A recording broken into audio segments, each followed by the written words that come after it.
अस्सलामुअलैकुम, hope you all are doing great. Welcome again in English learning institute. तो आज हम बात करने वाले हैं इंग्लिश के कुछ ऐसे शॉर्ट सेंटेंसेस की जिनके थ्रू आप अपनी डेली लाइफ में अपनी डेली रूटीन को जो है वो इंग्लिश में कन्वर्ट कर सकती हैं। आज हम कुछ ऐसे सेंटेंसेस सीखेंगे जिनके थ्रू आप अपनी इंग्लिश को डे बाय डे इम्प्रूव कर सकती हैं। तो चलिए स्टार्ट करते हैं, लेकिन उससे पहले अगर आप हमारे चैनल पर न्यू हैं तो चैनल को सब्सक्राइब कर लें और वीडियो को लाइक करना मत भूलिए। So without any delay let's start it.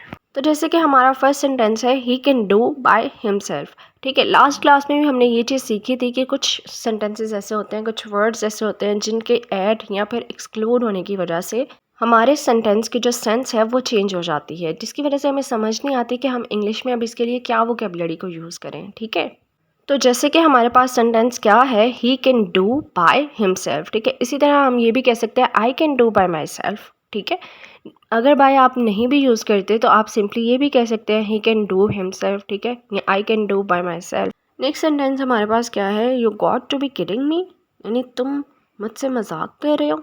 ठीक है, ये चीज़ हम अपनी डेली लाइफ में यूज़ कर रहे होते हैं। इसके अलावा हम ये भी कह रहे होते हैं आर यू किडिंग। ठीक है, यानी तुम मजाक कर रहे हो।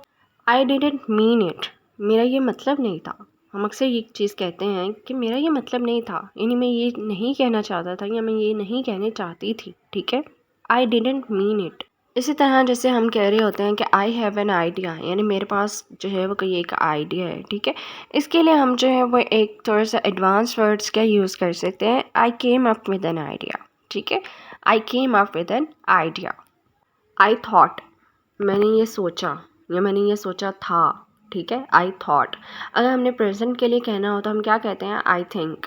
ठीक है, यानी ये मैं सोच रही हूँ या ये मैं सोच रहा हूँ। ठीक है, सेम एज हम कहते हैं कि आई डोंट थिंक सो, यानी मेरा ये ख्याल नहीं है, आई डोंट थिंक सो। इसी तरह अगर हम किसी जगह से वापस आ रहे हैं, घर वापस आ रहे हैं, या स्कूल जा रहे हैं, या कॉलेज या यूनिवर्सिटी कहीं भी जा रहे हैं, तो हम उसके लिए क्या सेंटेंसेस यूज़ कर सकते हैं। इसके लिए एक बहुत ही कॉमन और सिंपल सेंटेंस है जिसे आप अपनी डेली लाइफ में यूज़ कर सकते हैं। क्या है वो, I am on the way to home, I am on the way to college, to university. ठीक है, इस तरह के आप वर्ड्स टू के बाद यूज़ कर सकते हैं। I am on the way to home. Take him out, इसे बाहर निकालो। जब हम ये चीज़ कहते हैं, यानी जब हमने ये चीज़ कहनी हो कि इसे बाहर निकालो, ठीक है, यहाँ ये मुझे यहाँ पर नज़र नहीं आना चाहिए, तो क्या मीनिंग होता है और क्या हम इसके लिए जो है वो इंग्लिश में वर्ड यूज़ कर सकते हैं, take him out, take her out.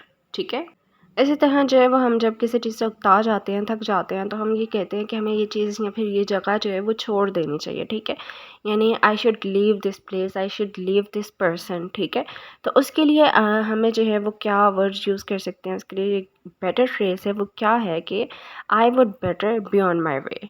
ठीक है, I would better be on my way. Next word हमारे पास क्या है, डेलिब्रेटली। डेलिब्रेटली का मीनिंग होता है जानबूझकर करना। ठीक है, यानी आई डू दिस डेलिब्रेटली, यानी मैंने ये चीज़ जो है वो जानबूझ के की है। ही डू दिस डेलिब्रेटली। ठीक है, या शी डू दिस डेलिब्रेटली। ठीक है, डेलिब्रेटली का मीनिंग क्या हो गया, जानबूझ के करना।